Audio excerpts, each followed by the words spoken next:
E njëjtja 5 qershor është dita botërore e mjedisit. Me këtë rast, Drejtoria e Përgjithshme e Menaxhimeve Ujore dhe Agjencia e Zonave të Mbrojtura organizuan në Shirok aktivitetin me titull Ujëra të pastra për një mjedis të shëndetshëm.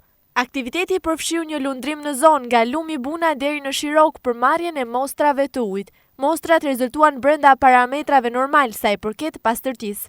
Parametrat që matëm sot in situ, pH është brenda normës. Edhe oksigjeni i tretur, do të thotë në vlerën që ka dhënë është ujëra të pastra. Ka një përcaktim të ujërave që merret e gjithë rrjedha e drinit nga pika referencë dhe pika referencë quhet pika që nuk ka asnjë lloj shkarkimi dhe vazhdohet në varësi të rrjedhës dhe të anësorëve që bijnë në lum, merren mosa deri para shkarkimit në det. Ndërsa Xhemi Jaupaj, shefe e menaxhimit të burimeve ujore, sqaroi objektivin kryesor të kësaj agjencie dhe rëndësinë e mbrojtjes së burimeve ujore. Agjencia e Menaxhimit të Burimeve Ujore është institucioni i cili ka në fokus hartimin e politikave, strategjive dhe planeve të menaxhimit të baseneve lumore.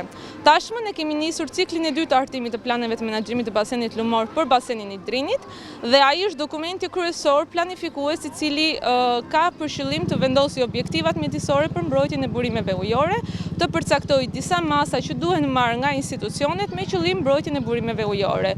Ky dokument është një dokument shumë kompleks edhe i veçantë jo vetëm në hartimin e tij, por dhe në zbatimin, i cili kërkon disa specifika sipas jo vetëm legjislacionit vetëm, por dhe legjislacionit të Bashkimit Evropian dhe kërkon përfshirjen e të gjithë institucioneve. Në këtë ditë u prezantua gjithashtu një projekt me afat 5 vjeçar për mbrojtjen e burimeve ujore në vendin tonë.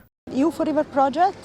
Ne si projekt do të paraqisim në ditën e sotshme gjithashtu ku jemi me projektin. Ai është një projekt 5 vjeçar, quhet EU for Rivers, financuar nga Bashkimi Evropian dhe gjithashtu Kooperacioni Austriak për Zhvillim.